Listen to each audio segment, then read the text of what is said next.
Good morning, friends, and welcome to New Garden Friends Meeting. I am so glad that you've joined us today for worship, whether you are here worshiping in person or whether you are worshiping through Zoom or through Facebook Live. Welcome. There is a place for you here at New Garden Friends Meeting. No matter who you are and no matter where you may be on your spiritual journey. We welcome your questions and we welcome all of who you are. A reading for this morning is from the Gospel of Mark, chapter 12, verses 13 through 17. I'm reading from the New Revised Standard Version. Then they sent to Jesus some Pharisees and some Herodians to trap him in what he said. And they came and said to him, "Teacher, we know that you are sincere and you show deference to no one, for you do not regard people with any partiality, but only teach the way of God in accordance with the truth.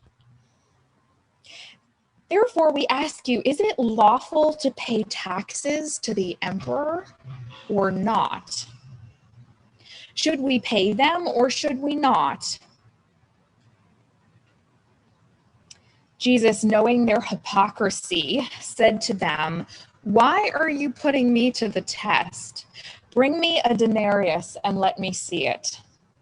And they brought one to him. And then he said to them, "Whose head and whose title is on this coin?" And they answered, "The emperor's." And Jesus said to them, "Give to the emperor the things that are the emperor's, and to God the things that are God's." And they were utterly amazed at his answer.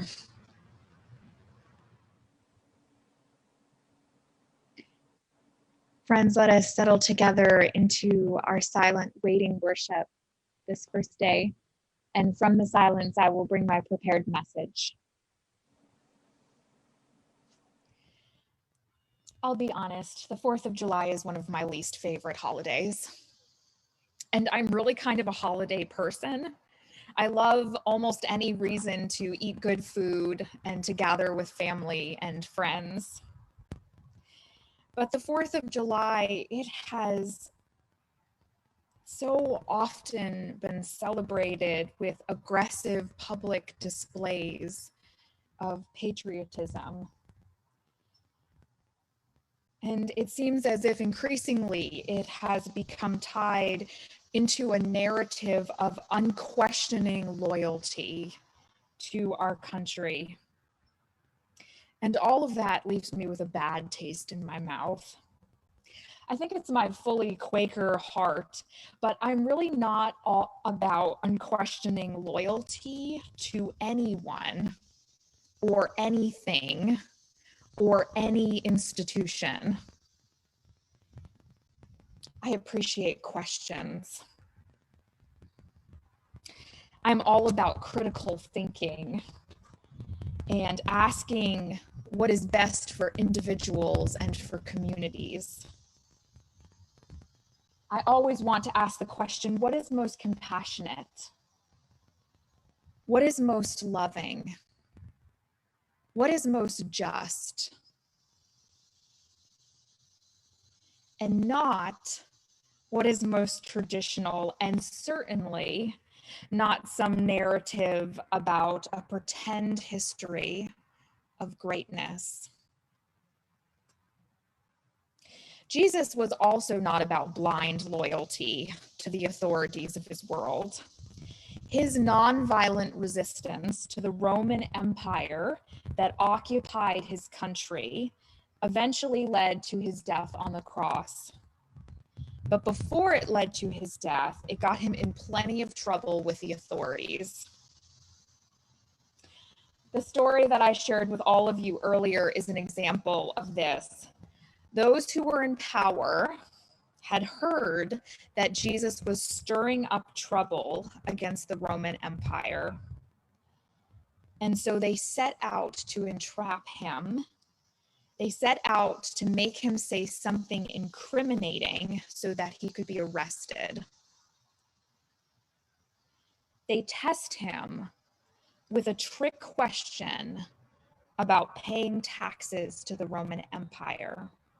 It's a trick question because according to Jewish teachings, it was not lawful to pay taxes. So the Jewish people were required to pay taxes to Caesar, and yet the religious teachings of their culture did not support that practice. The theologian and biblical scholar Richard Horsley writes in his book, Jesus and Empire, on pages 126 and 127. In both his actions and his teachings, Jesus opposed the Roman imperial order and its effect on its subject people. In prophetic proclamation and demonstrations directly against the imperial order, Jesus announced that the Roman imperial rulers and the exploitive Herodians and high priest clients in Jerusalem, all of them stood under God's judgment. His mission in Galilee and in other villages focused on healing the debilitating effects of the occupation and imperial violence, and on renewing the cooperative spirit within those communities that had disintegrated under the impact of imperial order. He appealed to and adapted traditional values and principles of just and cooperative political economic relations. Jesus called people to take control of their lives in a social revolution. This is the context of Jesus's remarks about giving to the empire what belongs to the empire and giving to God what belongs to God. Jesus was building a cooperative, nonviolent movement that focused on healing the trauma that had been created by imperialism and occupation and systemic violence. I think about that often, about how as a follower of Jesus, that is my work as well. I think about how everything belongs to God, which means that all of my efforts should be bent towards that cooperative, nonviolent healing work of justice. On the 4th of July, as people are celebrating patriotism, I think about this passage that urges us toward resisting oppression and about how God is calling us to be good neighbors. I think about how my allegiance is to God and not to the state. How my allegiance is to a God who uplifts the lowly and who pulls down the mighty powers of greed in our world. I also think about who we are as a country, this vast land with its vast multiplicity.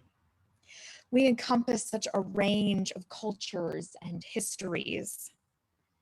I think about this incredible diversity and how we have the opportunity to uplift those who are not like us.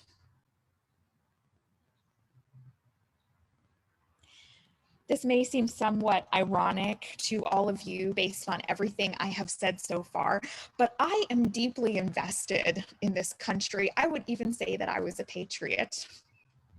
I vote in every election. I gladly pay my taxes that support parks, roads, and schools in our community. And I would gladly pay more taxes if it meant that there was more money going towards the public good in our community. I'm invested in the safety and security of all of my fellow Americans, which is why I support the Black Lives Matter movement and its work to make Black Americans more safe and secure in our country. I'm glad to welcome immigrant and refugee neighbors who are seeking a better life in this country. When I take my children to play at a public park and they go and play with all of the other children in our community, I am glad to be part of this place.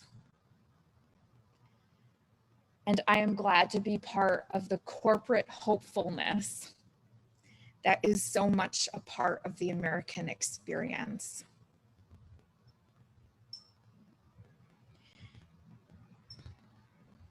I am very aware today that our country was founded on exploitation and genocide and greed, and that dark past seeps into our modern America that is marked by violence and oppression. But I also see community strength.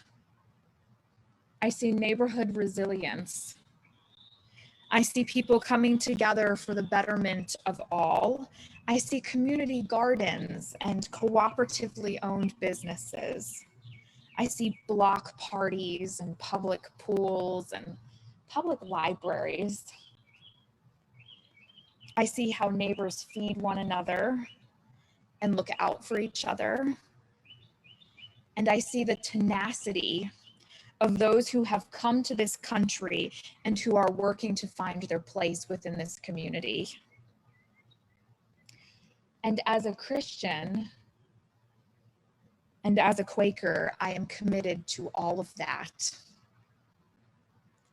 I am committed to building a better world through our neighborhoods and our communities by caring for the corporate needs of who we are together.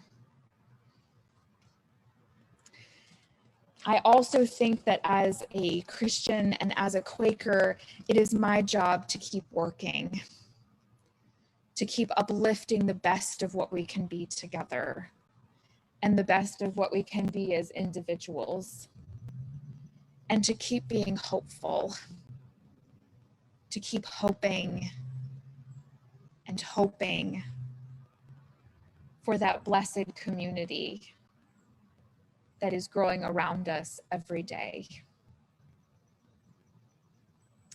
So this 4th of July, my encouragement to all of you is to follow the example of Jesus. May you be able to be wily and wise when you interact with the oppressive forces of our world. May you be able to outwit them.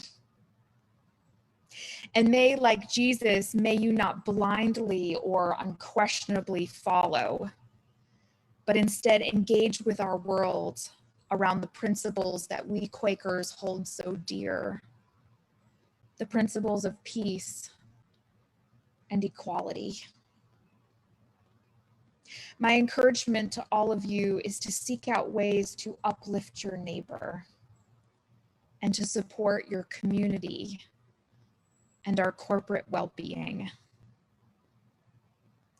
As we look outward and around us at the country that we live in, may this be a moment for you to commit and to commit again to the work of justice and mercy and peace.